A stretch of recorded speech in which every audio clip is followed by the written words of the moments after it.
Hello everyone. I'm sorry it's been a while since I've uploaded some videos. Me and Steph both got the December cold. Stephanie's still got it, so that's why I'm doing this in the lounge, next to my Christmas tree. I thought, plus it's a Christmas tree feeling, and Stephanie's not well enough to kind of video and do the camera footage for me.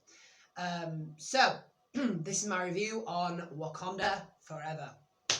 This is an absolute brilliant tribute to the great Chad Boseman. Now, when I lost him last year, I was completely gutted, and thousands of people all over the place were completely so heartbroken that they had lost T'Challa. That, you know, and when we found out that he died of cancer, it was absolutely horrific. So this film is a fantastic tribute to him, and how they do the funeral of the king is absolutely brilliant. You will cry. I did say when the trailer came out that people would be in tears. The emotional response is very high when it comes to this movie, and you will be in tears. Most of this film, you will be crying because it's so emotional and it hits you hard. And what I like about it is Letitia Wright's character's development within the film works really well. She is trying to deal with the grief of her brother.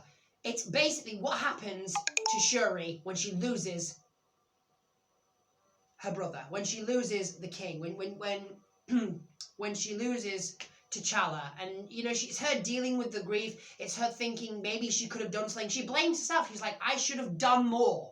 And throughout the film, you can see that she's dealing and she's coping, and it's about you go down a lot of the pathways of emotional responses with her character, Letitia Wright, as Shuri's character, Shuri's journey, Shuri's development, and she's supposed to, without giving too much away, she's supposed to go down this path for the good of her country, for the good of Wakanda, for the good of the kingdom, and take this objective, this pathway, this moment that she needs to grasp and she needs to follow in the film. And she needs to do something important in this movie, but the grief of her brother is holding her back. So during the funeral of Wakanda, during the funeral of Chadwick Boseman's character in the comics, because I really do miss him. He's a brilliant actor, and the funeral it's heartbreaking. It really is heartbreaking. And the funeral of T'Challa is so deep. And during the funeral, an invader appears, Namor.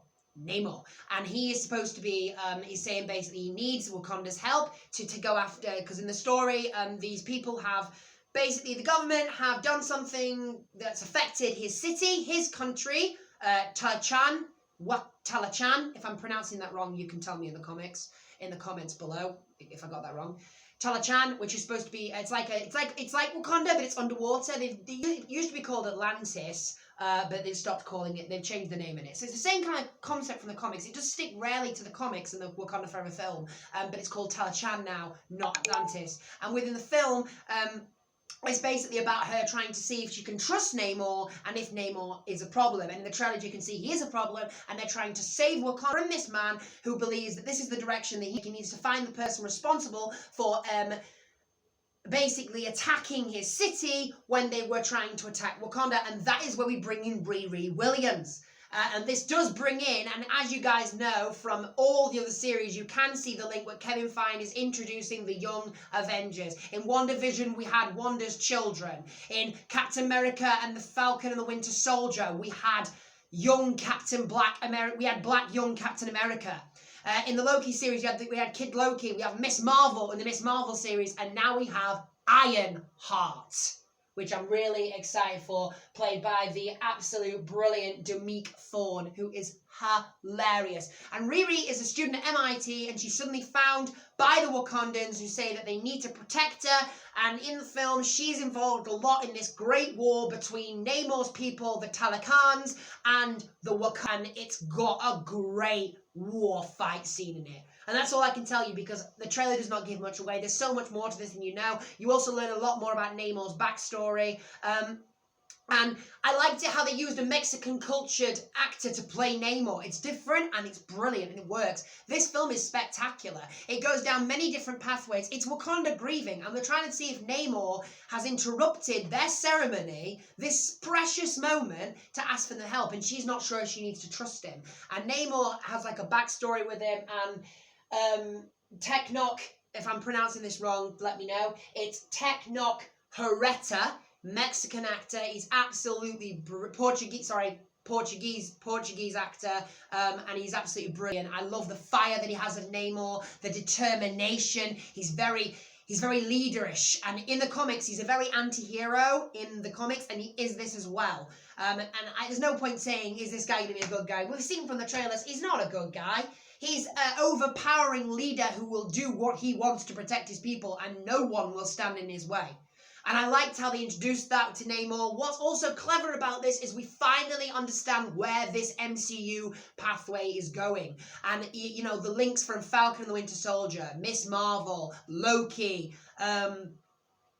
Miss Marvel, Shang-Chi and the Ten Rings. Finally, we have an answer to where it's all leading and the connection. And I love the response from the people in the cinema, because I was watching it, and when the next big bad, second big bad, the next person that's going to cause some trouble comes into the film, there were people behind me went, oh crap.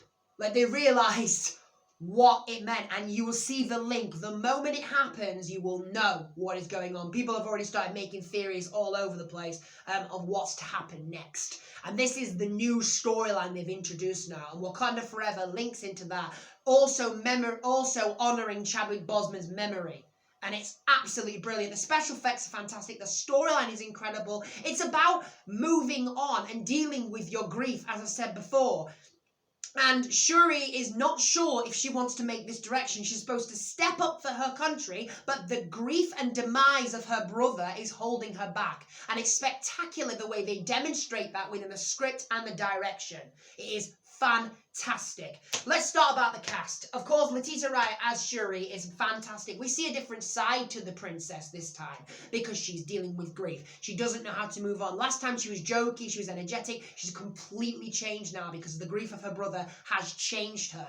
And it's like, well, what should she do next? And you see the new direction. She has got some comic moments with RIRI Williams. The chemistry, actually, between Letitia Wright and Dominique Thorne is great. The back and forth banter between these two characters is fantastic.